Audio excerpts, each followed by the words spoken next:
that the sun shines down its power to all the world and makes the wind blow strong as it will. I wonder how gentle rains can fall upon the land, so lovely earth can stay lovely still.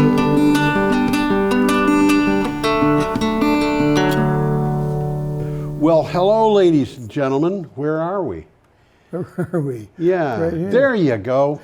Hello, ladies and gentlemen, and welcome to the 444th edition. 444. 444.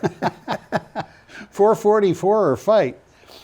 Okay, and appropriately, given that introduction, today, the day we're recording this, is Veterans Day. I wonder how many of our younger viewers know about 11-11-11-11. Probably none. Yeah.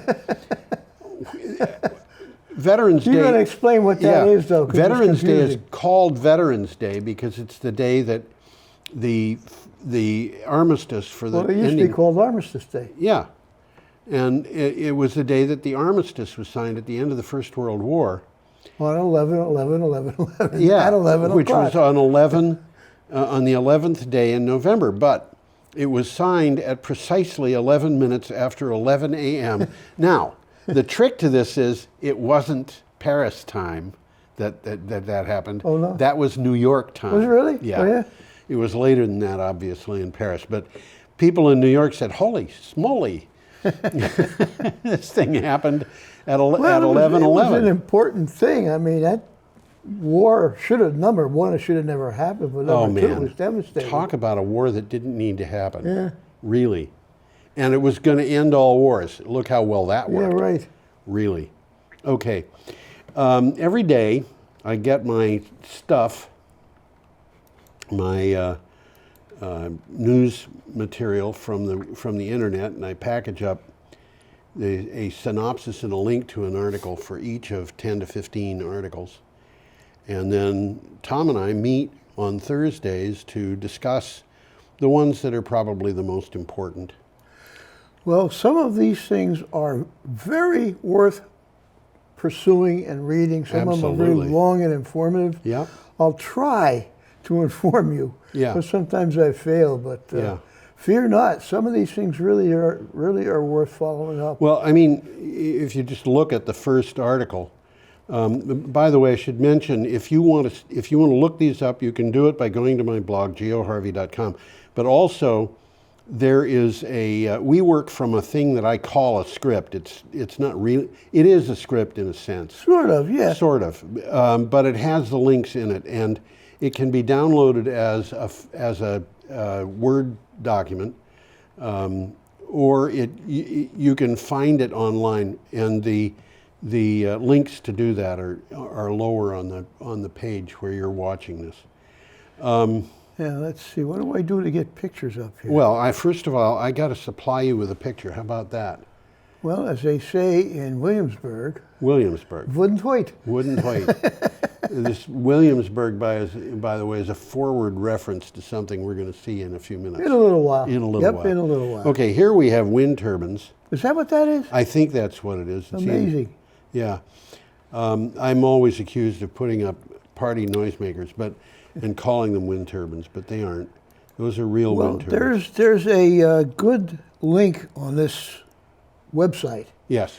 To 15 short CNN videos on climate. Yes. And you could easily you're not wasting your time if you look them up. Yeah.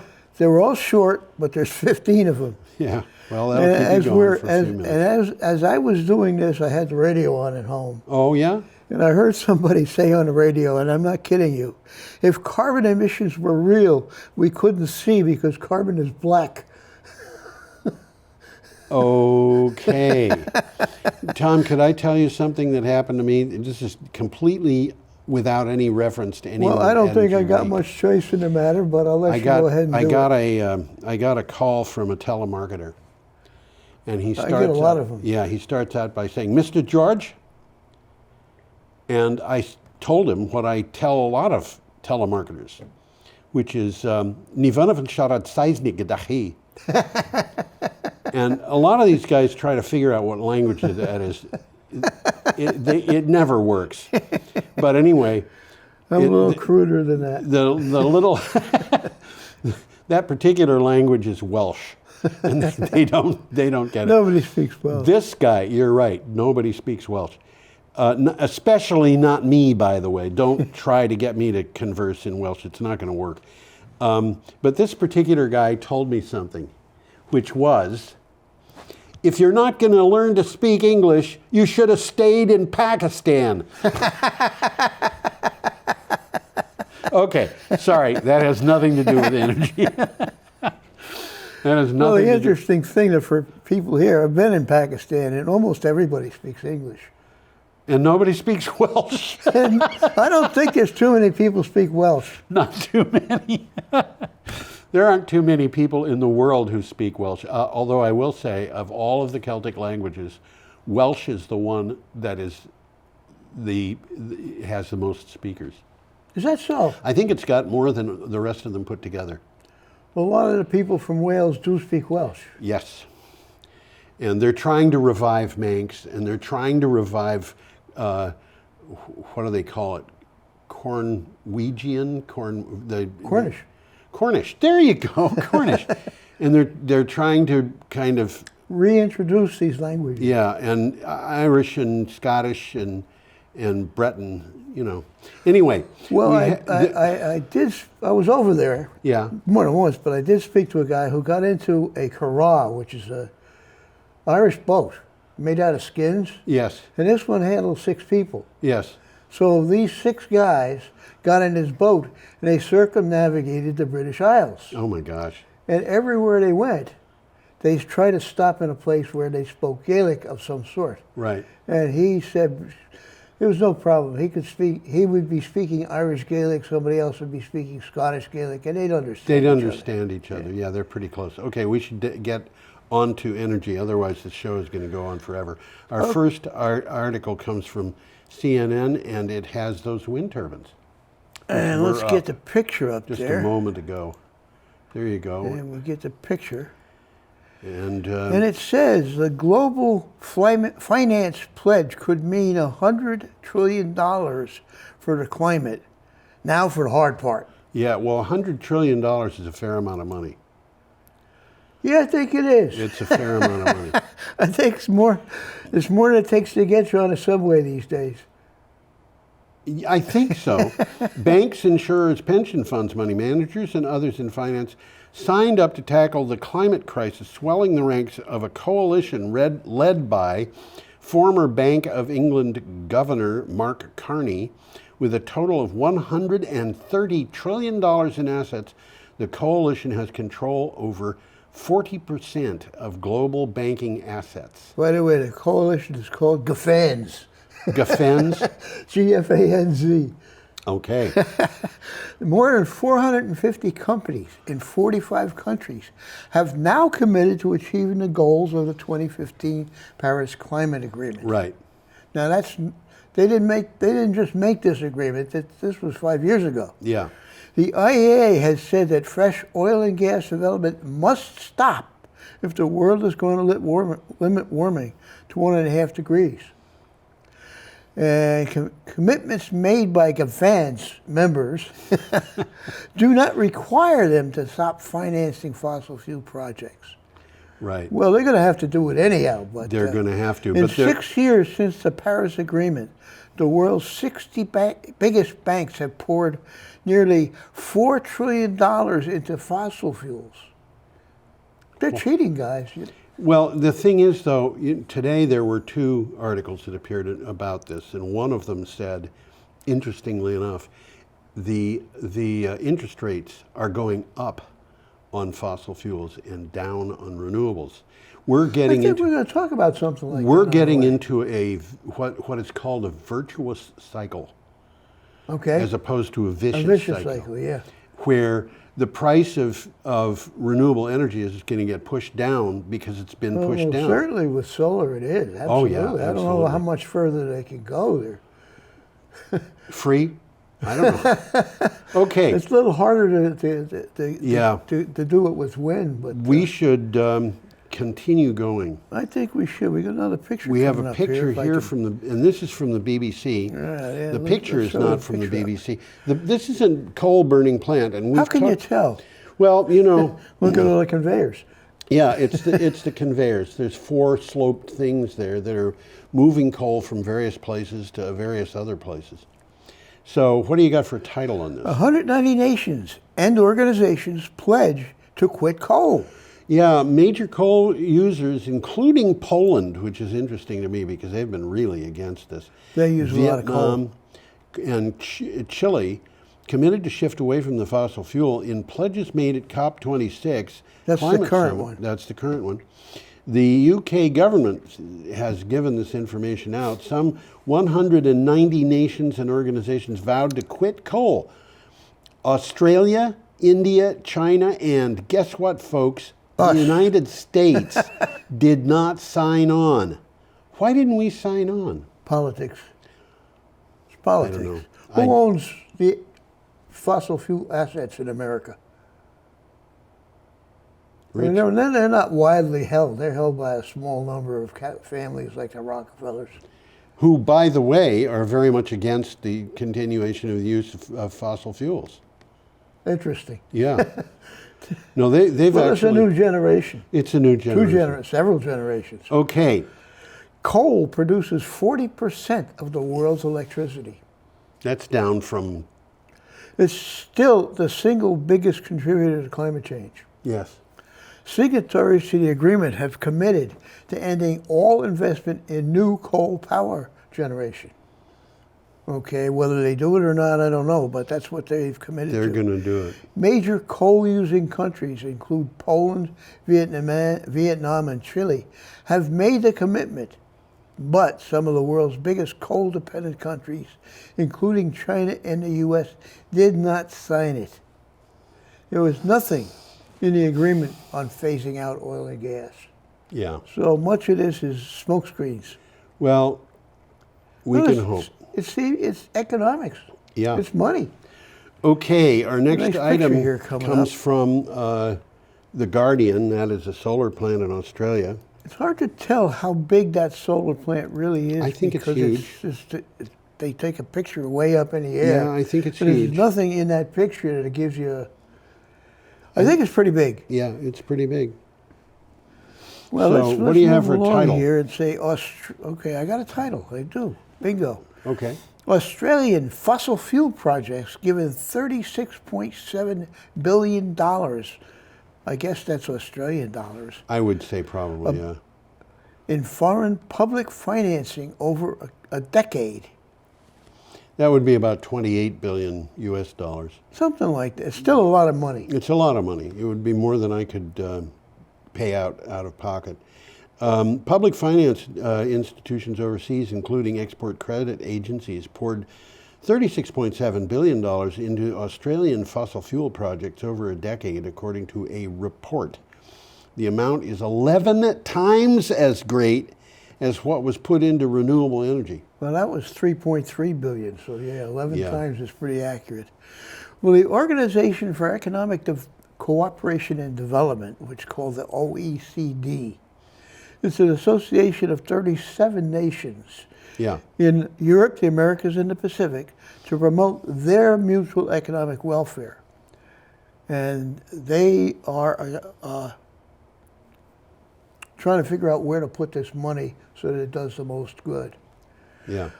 It also coordinates their efforts in developing companies. Of the $36.7 billion spent, $28 billion went to liquefied natural gas projects in Australia. They're trying to export this stuff This is, to Japan. well, it's most- politics in Australia, that's what it is. Yeah, of course. The question is, why is anyone still providing literally billions in capital subsidies to coal, oil, and gas? That's a question. And it's politics. Right. We are up to Friday, November 5th, and we are have that. an item Oh, there's some, whoops. there's There some you go. nice That's a nice corals. picture of coral, and this is from CNN. And they're healthy corals. These are healthy corals. Australia's Great Barrier Reef will survive if warming is kept to 1.5 degrees centigrade.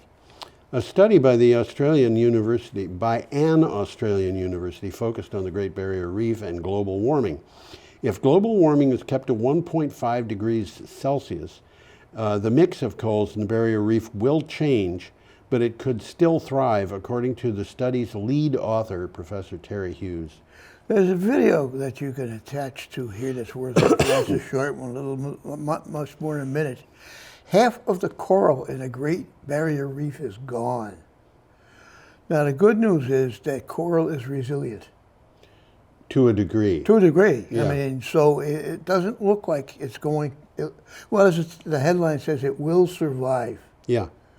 But half of it gone means that there are certain species that just aren't found there anymore. that's But there are other species. And also, they're talking about moving into it species of coral that do well in hot places. Yeah, they're importing them from the Persian Gulf, I think. I think yeah. that's what I read, yes. Yeah. Okay, we should continue.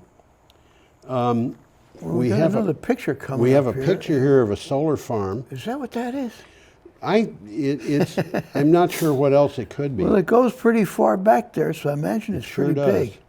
Entergy Arkansas cuts plans for a natural gas plant, and it seeks more renewable energy resources. This is kind of goodish news. Yeah, this is from KATV, which is obviously a TV station. What is that? Entergy Arkansas, a utility of Energy Corp, released its 2021 Integrated Resource Plan. It doesn't include plans to build a new natural gas power plant that was included in the previous long-range plan, but it does look to add renewable energy resources. Now, Tom, I want to tell you this because you wouldn't know it, and of course I'm telling everybody else too. Entergy Arkansas was not the only company owned by Entergy that produced a resource plan in the last week. Well, it's something they got to do. They have to do it. By law, they got to do it in Arkansas every 3 years. Okay. Entergy Louisiana did. They did it. Entergy Mississippi did it. Well, they can see which side of their bread is buttered. They are both, in addition to Entergy Arkansas, producing a lot of solar power. I couldn't tell how much because some of this was very confusing, but it might be over 2 gigawatts. And gigawatts is megawatts. That's baby. right. And where Entergy Arkansas is ditching a gas-powered plant that it had in its plans, that was 6 years ago when they put that in there. Yeah, one of the others is ditching current producing gas power plants. Now that's a little bit of a greater step. They're old plants. They're coming to the end of their lives. Okay. But even So they're losing money. Yeah, they're losing money.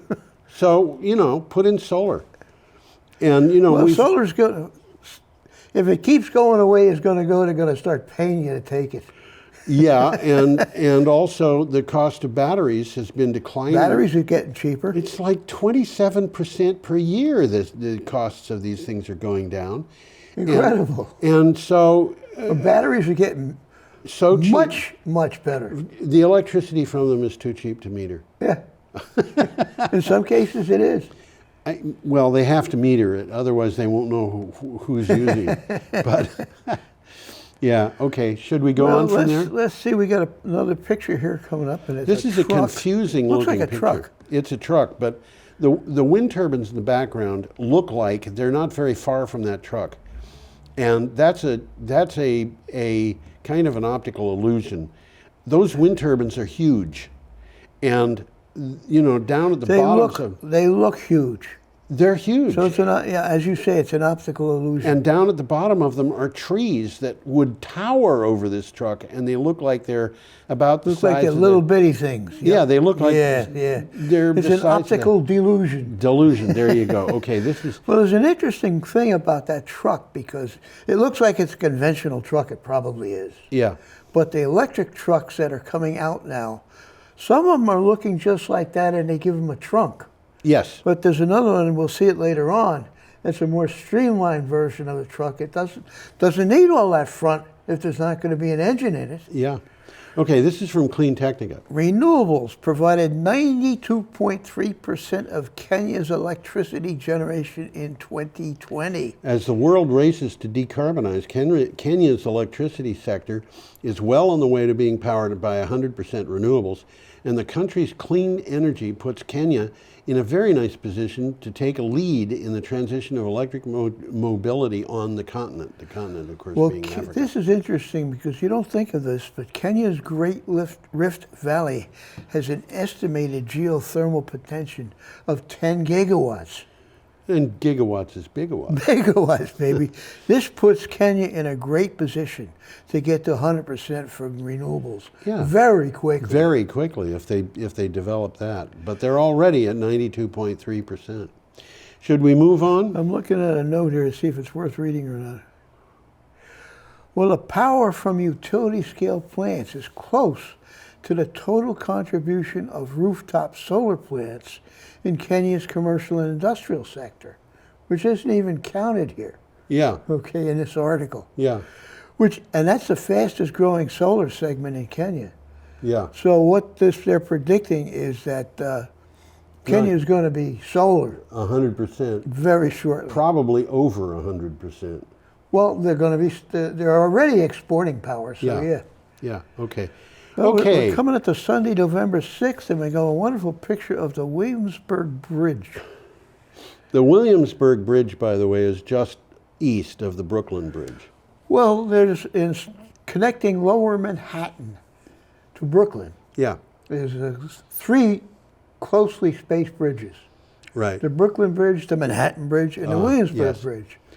The Williamsburg Bridge is called that because it connects to Williamsburg in Brooklyn, Yeah, and the Brooklyn Bridge connects to Brooklyn. That was the first one. but it connects to Brooklyn Heights. Yes, it does. Yeah, Yep. and then the Manhattan Bridge connects to what? The end of Canal Street. Well, at the other end in Brooklyn. Is it Bedford-Stuyvesant? I'm not sure. It's pretty close to downtown. It connects very close to where the Brooklyn Bridge connects. Okay. And these bridges are only about 5 blocks apart. Oh, really? They're pretty Is close. is it east or west from Brooklyn, the Brooklyn Bridge? I would say north, but Okay, there you go. Okay. Okay, this article is from the BBC. it is that. Yes. U.S. lawmakers approve a $1 trillion infrastructure spending package. How about That's that? interesting. The U.S. Congress has passed a landmark $1 trillion, which is 741 billion pounds.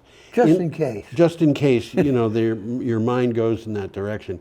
Spending package delivering a major domestic win to President Joe Biden. The infrastructure package, billed as a, quote, once-in-a-lifetime, end quote, measure, now heads to Mr. Biden's desk to be signed into law. Infrastructure in general in the country has been falling behind. Right. Okay, and Badly. this is an attempt to catch up. Yeah, and it's been badly behind yeah. my whole life, I think, to tell you the Well, this truth. bill provides funding to upgrade highways, roads, and bridges, Yes. transit systems, drinking water, high-speed internet, and a nationwide network of electric vehicle charging stations. A lot of what you just said has a direct impact on renewable energy. It does. Yeah. The House is moving forward with a more ambitious social spending bill, which is favored by liberal lawmakers. Yep. And by the way, in order to get this passed, Republicans and Democrats joined hands. Yes. This is a bipartisan bill. Okay.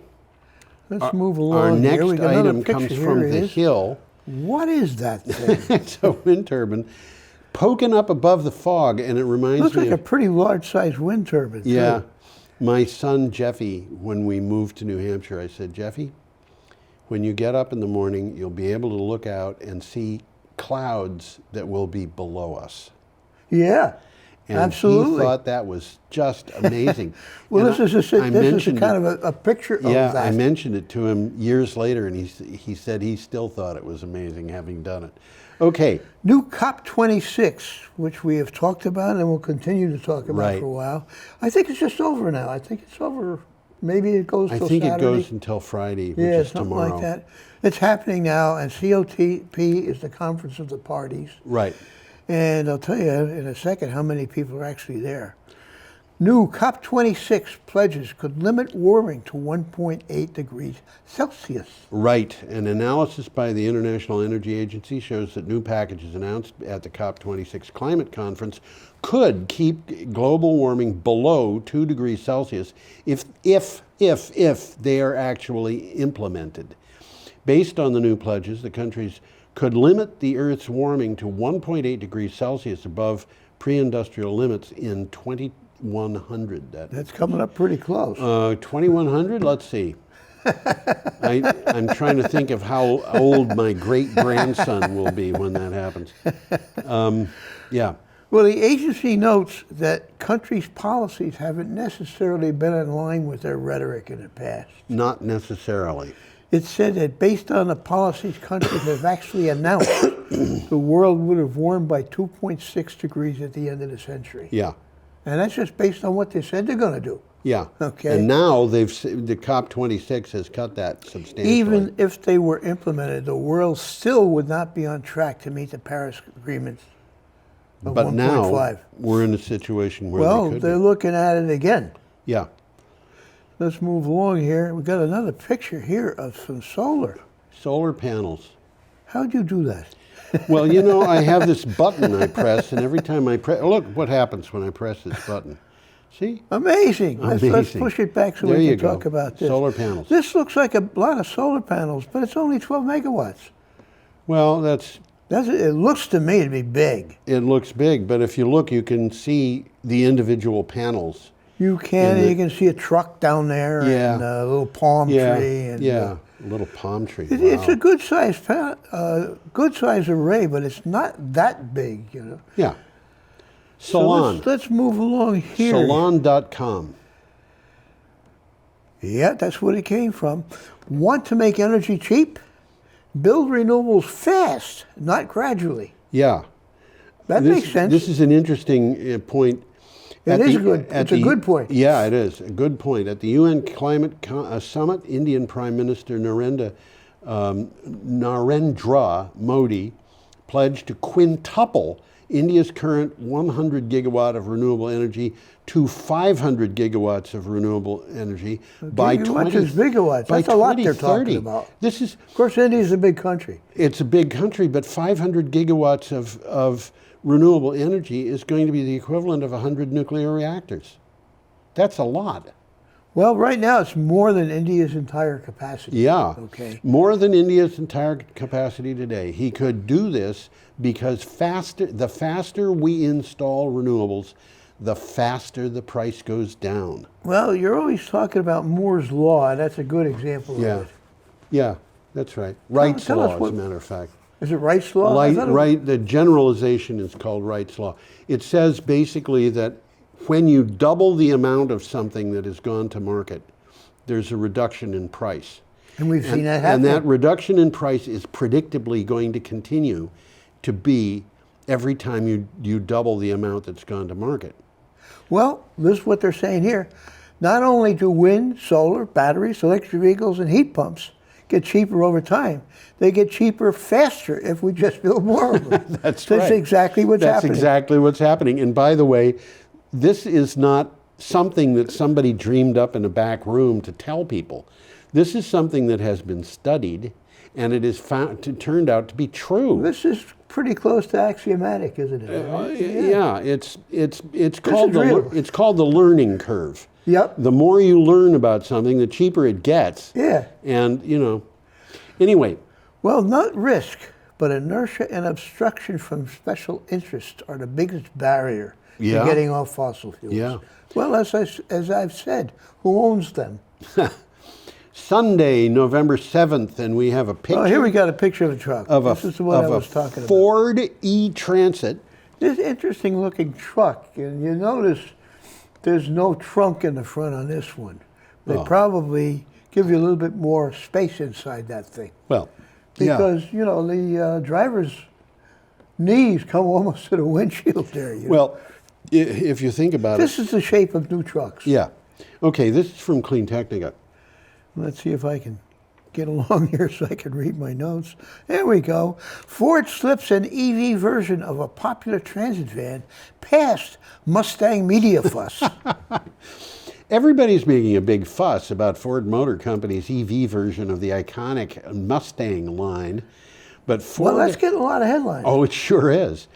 But Ford has been working on an EV version of the super popular Ford Transit van, too. And there it is again. There it is again. The company has released a pre-production model to at least 2 leading customers. Well, these are big guys. These are fleets, large fleets. That's right. And they want the fleets to test them so they can say, yeah, we have confidence in these things, so let's buy 10,000 of them. Well, there's a quote from this article, and I'll give it to you. The EV revolution is quietly bubbling up in a humble sphere of light-duty commercial vehicle fleets. Beautiful, yeah. Okay? The transit line is a workhorse that covers a lot of ground, including cargo delivery, utility fleets, and carrying passengers. There you This is a go. workhorse truck. You're going to see a lot of these things. Absolutely. The companies adding pre-production vans to their fleets, those are the companies that are getting these things. They're going to be testing public charging networks and fleet charging tools that monitor and help manage energy usage. Yep. Particularly in fleets that span industries such as rental, delivery, service, maintenance, telecom, and utilities. Absolutely. So they're looking at the impact this is going to make. There's huge opportunities for Ford here. There's and going to for be other some big changes. Yeah. Okay, our next item is also from Clean Technica. We got a picture here of We have a tanker. barge, don't we? A barge? Well, it's a tanker. It's a tanker. And as you mentioned, it's almost empty. Yes. And as I mentioned, it's not a over-the-seas tanker. It's a smaller tanker that goes from the bigger tankers Right. to the local harbors. And if you look, you can see at the bow, which is on the left side of it It's here. anchored. There is an anchor line there. If it's an And anchor. on the right side, there is a smaller vessel kind of nestled up to it. And I had originally thought maybe that would be a tugboat, but it wouldn't be a tugboat. Probably the Paul. crew went home. They probably left this thing sitting out there because Yeah. they don't need it for a week. Yeah, and the thing that's next to it is not a tugboat, because a tugboat wouldn't be moving a ship with that's an And there's anchor. other tankers sitting out there in the background. Yeah. Okay, this is from Clean Technica. AXA, which is pronounced AXA. AXA, okay. I looked into that. Okay. Tried to figure out what it meant. It doesn't mean anything. It was generated by a computer. Oh, no. AXA restricts investment in and insurance of new oil and gas projects. How can you build it if you can't insure it? Now, this is a really important question. Good point. It is getting harder and harder to insure those activities that are increasing the risk of climate events. Well, the insurers don't want to take a risk. Yeah, every time the oil and gas industry increases the amount of carbon dioxide in the atmosphere, the insurance companies discover that It's costing them money. It's costing them money because houses get flooded and you know, buildings collapse and ships get wrecked by typhoons, and you know, it's getting harder and harder to insure those activities that are increasingly at risk of climate events. AXA, the multinational insurance company based in France, no wonder it was done by a computer, with roughly $1 trillion worth of assets, is leading the way to decarbonize risk. Well, AXA was the first insurance company to divest from the coal industry, which they did in 2015. Wow. It ended insurance coverage for coal plants and mine, and then at the same time, oil sands related businesses, including pipelines in 2017. Yeah. And now 4 years later, over 180 globally significant financial institutions have followed suit. There you go. AXA says, quote, however, that it won't exit fossil fuel companies that are making concerted efforts to decarbonize. There you go. So the companies have got reasons to pay attention to this. Okay, our next item. Oh, this is a good picture. Too bad we don't have this as a video. Yeah. This item is from Reuters. Well, what you're looking at there is a glacier calving, and a glacier calving as a video is It's Look- impressive. Look it up on the It's net. See if you can impressive. find And it. It's very impressive. If you're lucky, you get a video that's taken from a boat that's close enough. Oh, boy. That the Kind of scary, huh? yeah, well, you can see what the wave does to the boat. You know, Uh-huh. it's in fact in one case that I remember, the boat was so close that it got splashed. Well, this is an interesting article because it answers some questions. Okay. What's the difference between 1.5 degrees centigrade and 2 degrees centigrade? You know, of and global Nancy Ray warming? Mallory, who's the editor of Green Energy Times, when she read this at the blog, she gave me an assignment to write an article On exactly that. exactly this Good, question. Good. Really, what is the difference between 1.5 degrees and 2 degrees Celsius in warming? It sounds like it's not. You're it's going half to a tell us degree. right away. At 1.5 degrees, there's a good chance we can prevent most of Greenland and West Antarctic ice sheet from collapsing. That's in 1.5 degrees. yeah, that is a quote from climate scientist Michael Mann at Pennsylvania State University. At 2 degrees Celsius, we lose that chance. So this could be the difference between much of Miami being above sea level and all of Miami being scuba territory. It could see alley-oop coming back. For those who don't know, alley-oop is a comic strip, and he's kind of a caveman. Yeah, there was a song about He him. carries a hammer. I thought he carried a Pickaxe? no, I thought he carried a club. Well, it's kind of a club Okay. hammer here. There was a song about him. Alley-oop, oop, oop, oop. Oop, oop. There's a man in the funny papers we all know. Alley-oop, oop, oop, Oop, oop, oop. Scientists have said crossing the 1.5 degree threshold risks unleashing far more severe climate change effects. Yeah. Preventing it requires almost halving CO2 emissions by 2030 and cutting them to net zero by 2050. Now, that's going to be a tough thing to accomplish. No, you know, I think it's going to be a whole lot easier than people imagine if they just decide they're Well, going to the do question is, do we have the will? it. Yeah. Okay? If we have the will, we can do it. Well, But the world has already heated to around 1.1 degrees C. yeah, Okay, so we're almost there. we're almost there. And each of the last 4 decades was hotter than the previous decade, and ultimately hotter than any decade since 1850 when we started measuring these things. Right. Okay, so By- far, the climate pledges that countries have submitted will put the world on track for 2.7 degrees. Now, I want to tell you something. For anybody who thinks that climate change isn't happening, Yeah. on the 31st of October, I walked out the door of my apartment and onto the lawn. That's Halloween. Yeah, I walked out the door of my apartment and onto the lawn, and I walked up to a fig tree Yeah. and plucked a fig which was ripe. I had That's cool. They're not even supposed to grow in this climate. There's a lot of things that are not supposed to grow. Well, you know, in I was just thinking, when's the last time you saw a Baltimore Oriole? it's been a long time. I mean, I remember I used to see them. I used to see their nests occasionally. Yeah? Yeah. Impressive nests. And now it's rare to see even a robin. Well, I will say that this year we're seeing a lot more, we did see because they're not around anymore. This summer we saw a lot more monarch butterflies than we did last year or the year before. And I think the fact that people are allowing milkweed just to grow up. Monarchs are beautiful. Oh, the monarchs are just beautiful. And it used to be, when I was a kid, if They were everywhere. I wanted to see a monarch butterfly, I would just walk out the door and down the street a little bit because they were everywhere. You know, okay, we're up to Monday. Well, it's starting to get a little chilly out, so let's look at a little chilly picture here. A little chilly picture. This is from DC Ski. And that is from Vail Resorts ski area. And that's the bunny slope, by the way. Okay, I'm glad you could identify it. Well, Have you skied on it? No, I haven't. I've done very little skiing in the West. Okay. But I would cruise that. You know, I wouldn't go straight down. I'd just go down in wide S turns. Yeah. Going quite quickly, but not really losing control. Yeah, okay.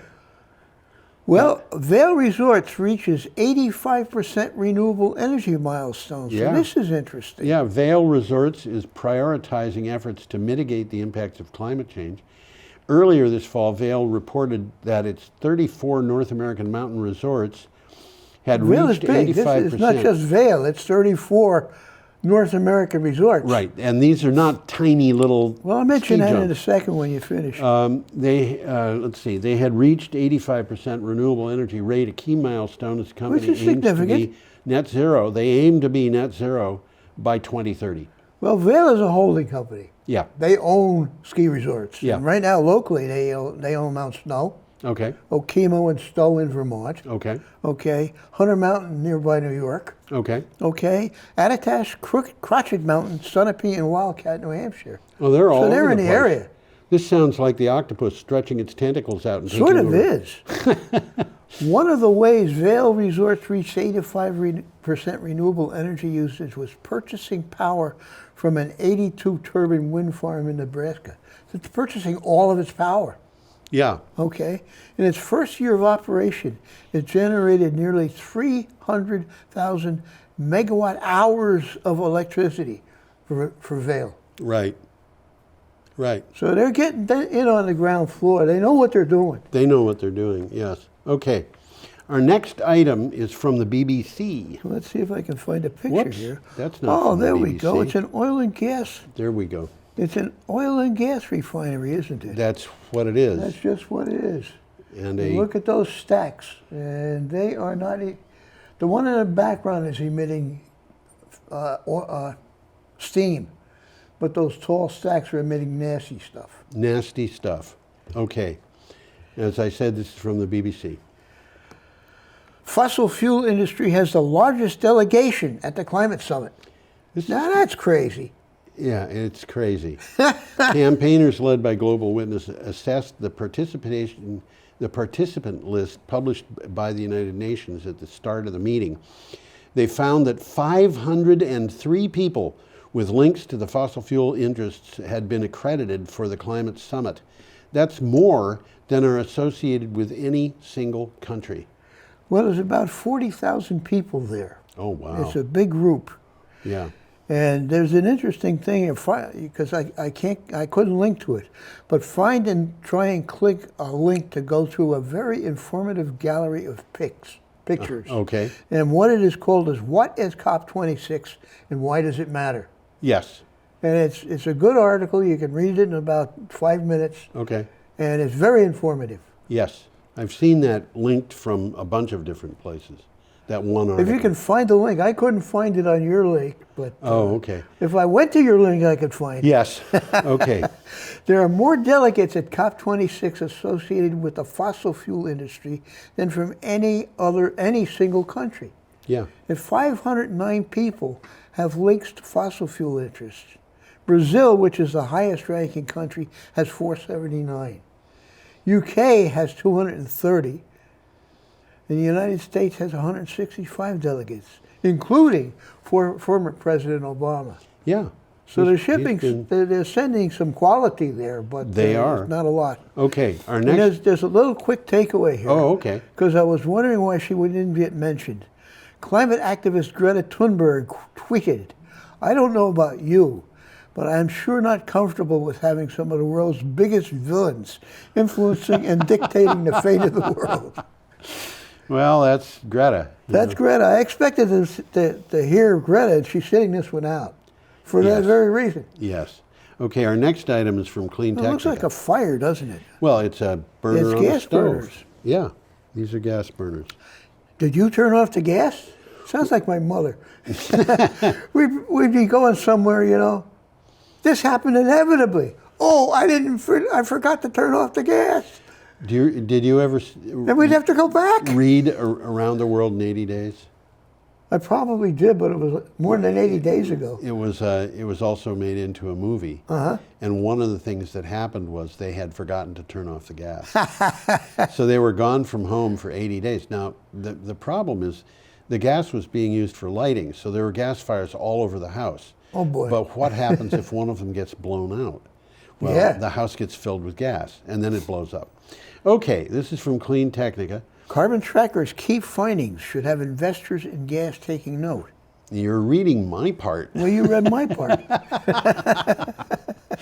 Should I read on, or do you want to? Yes, read on. Okay, they found that 22% of European and around 31% of U.S. gas-fired power generation capacity included in their model is unprofitable. Now, that's significant. The That is countries- very significant. Yeah, that's why they're replacing them in Louisiana and Mississippi and Arkansas.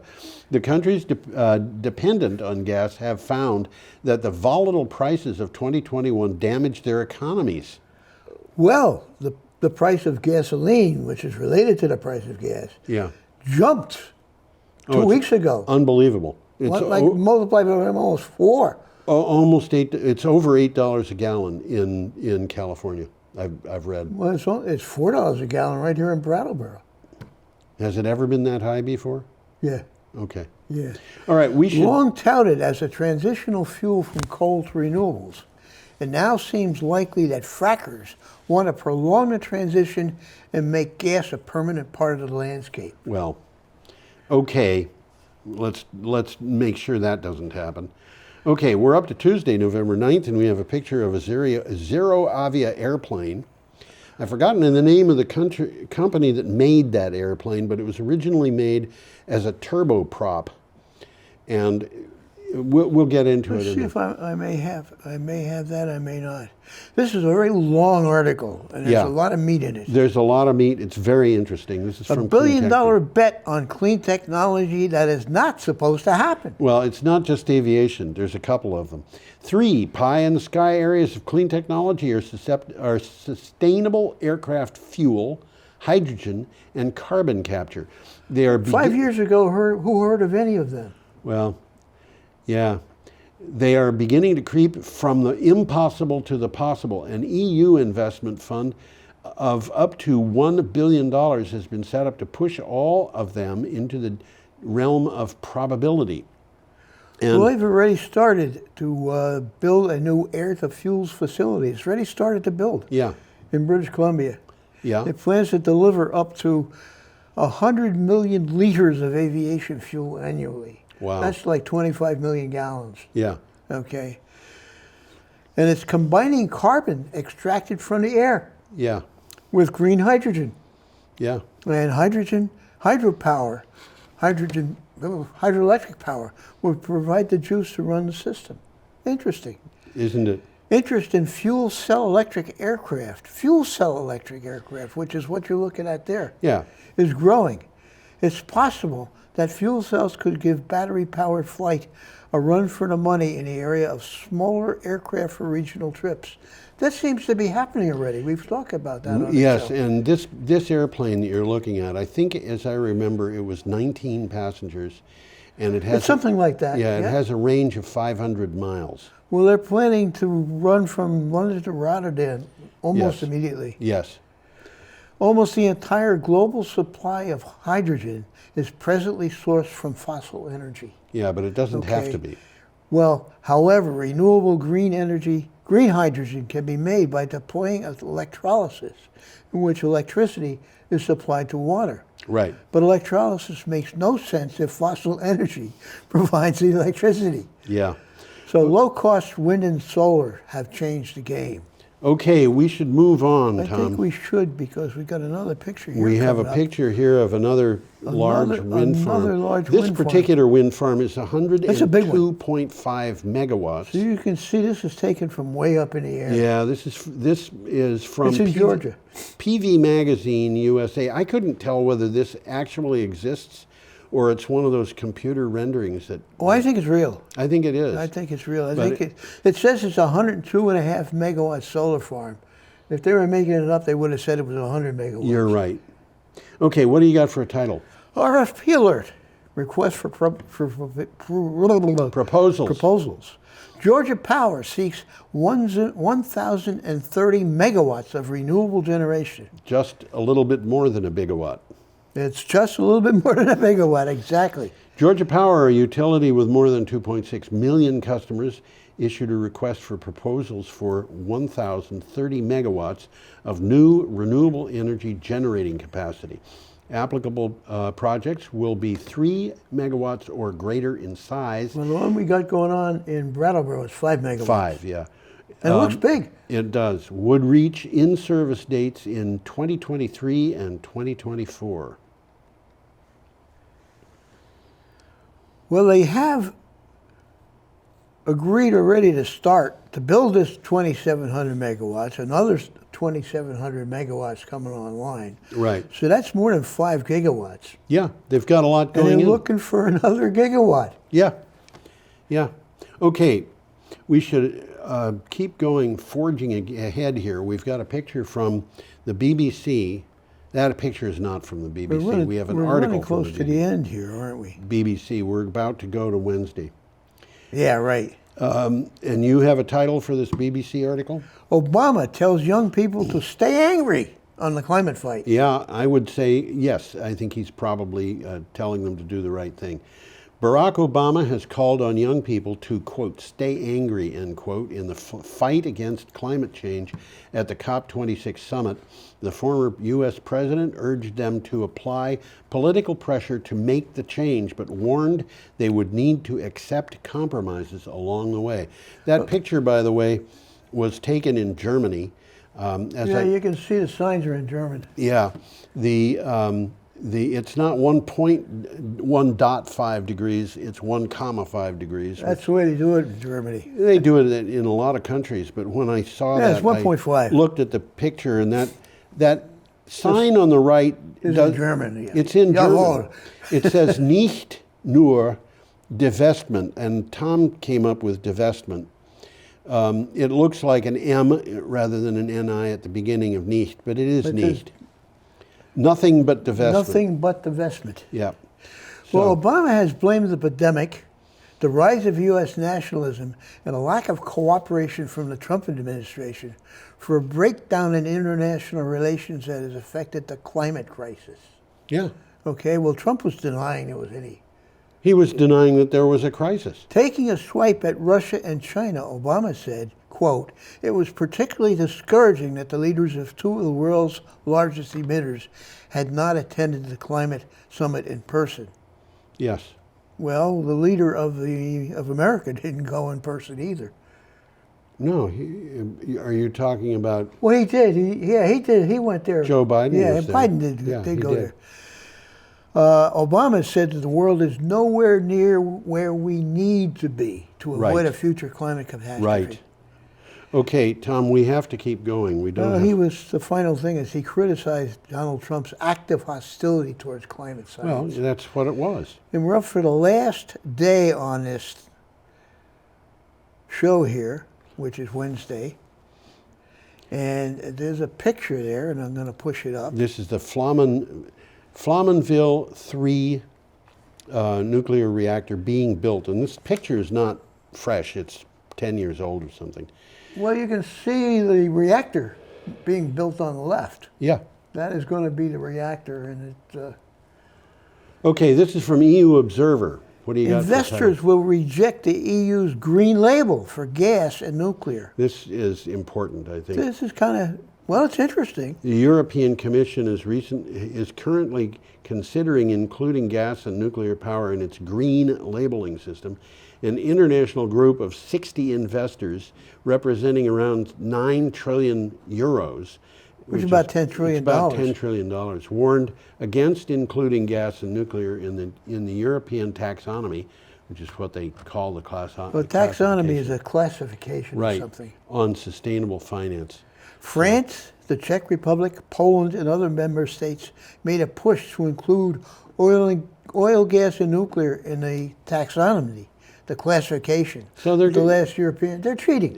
It's just, yes. They're cheating. That's all it is. This would make the taxonomy a counterproductive greenwashing tool instead of being a gold standard to prevent greenwashing. Okay. Next item, and this is from CNN. That is a picture of a GE gas turbine, and we'll find out. I can't why. really figure out what's going on there. Well, I'd have to have one of those things in my hands. Yes, it's GE is splitting into 3 companies. Yes. General Electric, founded by Thomas Edison in 1892, is breaking up. GE will be 3 separate companies, one for aviation, one for health care, and one for energy in 2023 and 2024. GE has struggled since making a disastrous bet on building combustion gas Well, turbines. GE has not been doing well lately. They've made some big mistakes. Those areas of GE, Yeah. which are again aviation, healthcare, and energy, made a lot of money. But the And- main part of GE has been losing its shirt. Yeah, and they've been basically getting rid of all of that. And when they talk about energy, it's mostly renewable energy here. They're making money on wind turbines. They're not making money on gas turbines. They don't make them anymore. Well, at its height in early 2001, GE stock was worth more than $500 billion. Yeah. Of which made GE one of the most valuable companies on the planet. That's 2001. Now what is left for the company is worth $120 billion. From 500, it's only 23% of its former value. Yeah, They have lost their shirt. they've lost their GE, shirt. which was once the most successful and powerful conglomerate in history, is officially waving goodbye to a massive behemoth that dominated electricity, lighting, aviation, television, radio, music, appliances, finance, and healthcare. Now, Can you think of any more? GE was Ready Kilowatt, wasn't it? I think it was Ready Kilowatt. I don't think GE was. I think that was a generic thing produced. No, that was specific. I remember Ready Kilowatt. Yeah, and probably most of the people watching this show don't. He was a cartoon character. He was a kind of a cartoon. Promoting energy. Well, let's move along here. We got another picture coming up. We do indeed, and I'm you can looking up find it. Ready Kilowatt as your. Oh, Ready Kilowatt is a cartoon character that served as a corporate spokesman for electricity generation in the United States. so it was more than just E. GE.